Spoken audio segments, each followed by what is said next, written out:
Sonala Olumhense If politics were medicine, the current Nigeria government would be facing malpractice suits that include murder and premeditated murder. And while hypocrisy is not a crime under the nation's laws, it is an issue in her politics, as the All Progressives Congress, the parent party of the government, demonstrated in prospecting for leadership in 2015.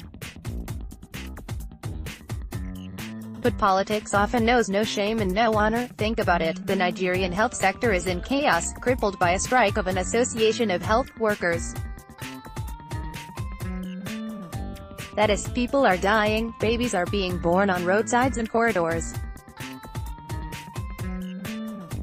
But what does President Muhammadu Buhari, a perfectly healthy man, do? Remember, he has just declared he will seek re-election next year, meaning he is prepared for the demanding campaign process. What does this healthy man do? Days after returning from a technical stopover in London to see his doctor, he jumps into the executive jet and returns to London again to see the doctors. He leaves to their luck the same people who pay his bills but who do not get told what they are paying for, or how much.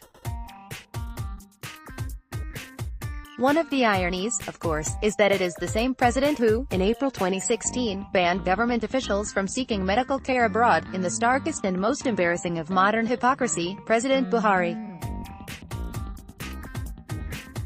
has violated his own ban 5 times. He was scheduled to return to Nigeria yesterday on his latest in-your-face violation, by which time he would have spent over 170 days taking care of himself. Meanwhile, back in Abuja, Vice President Yemi Osinbajo was fleshing out the narrative that the predecessor government headed by Goodluck Jonathan was really corrupt.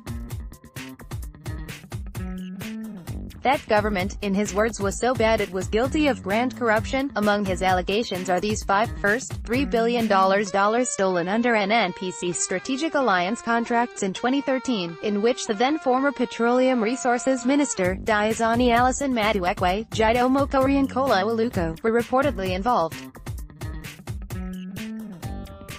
According to Mr. Osinbajo, the case is the subject of a trial in Nigeria, and criminal investigation in the US and UK, and the assets of all 3 individuals have been forfeited in Nigeria, the US and the UK. Nigerians paying attention would recall that in July 2017, the United States, not Nigeria, filed an assets forfeiture case in Texas against those 3. While there have been asset seizures against the former minister since then, there is no known trial in Nigeria. Second, the criminal diversion and theft of over $2.5 billion meant for the purchase of arms to prosecute the war against Boko Haram, most of which ended up in the hands of senior PDP members, some of whom have returned parts of the loot. The vice president has spoken at various times about this. In May 2016, at the presentation in Ibadan of the book Nigeria, The Challenges of Growth and Development, he said Nigeria lost about $15 billion to fraudulent and corrupt practices in security equipment spending during the Jonathan administration. Similarly, at the 7th Quarterly Business Forum at the Presidential Palace 2 months ago, he said $100 billion and a separate $289 million were embezzled by officials of that administration in one day, just weeks to the 2015 elections.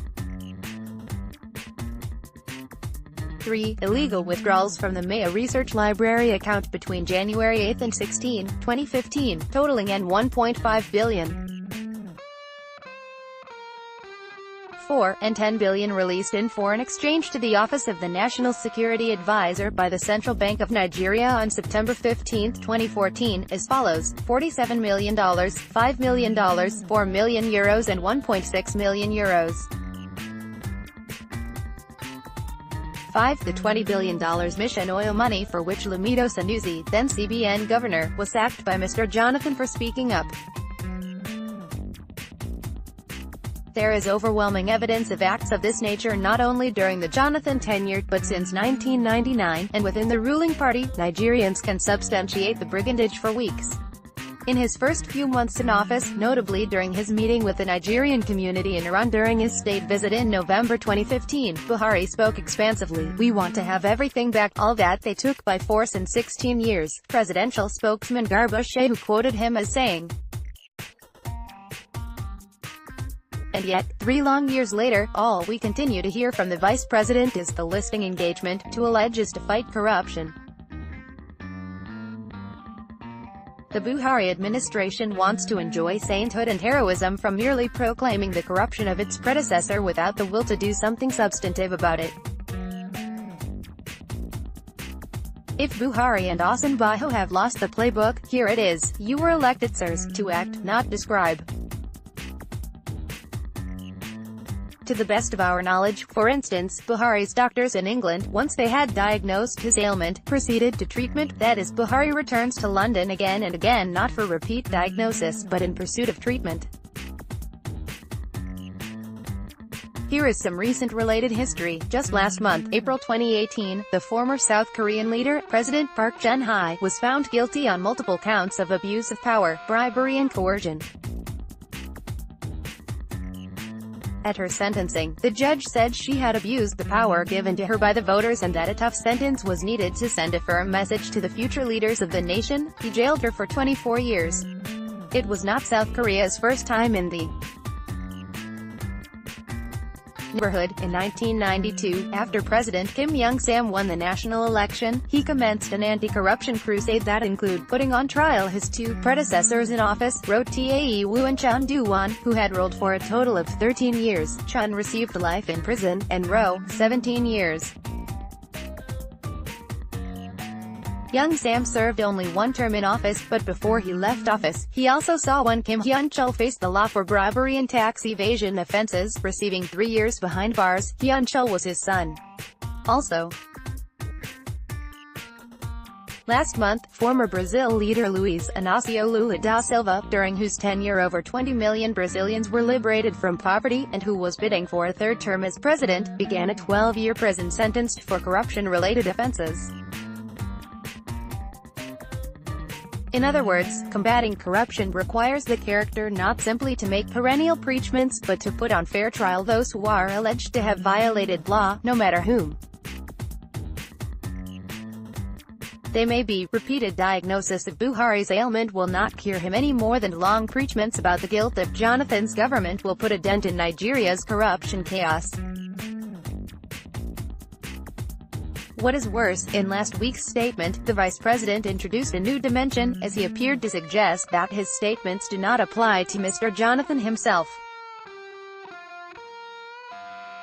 He accomplished the redefinition of corruption.